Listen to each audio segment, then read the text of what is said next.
হইতাম না। শহীদ আমরা হয়েছি, শহীদ আমাদের 600 ভাই গুম হয়েছে, গুপ্ত হত্যার শিকার হয়েছে।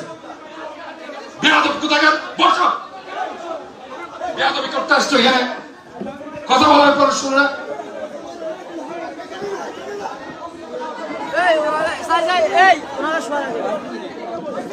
তোমরা তো বসতে হবে, তোমরা বসো না, বারবার তোমরা কিসের এত রিঅ্যাকশন দেখাতেছ? যে ভুল করে দেখ, তোমরা বসো, আবারও বলতেছি আমি তোমাদেরকে বসতে। এখানে মারছে, একে মারছে, কে বলে একে ধরো, যাকে মারছে, যে মারছে তাকে ধরে নিয়ে আসো। কি হয়েছে?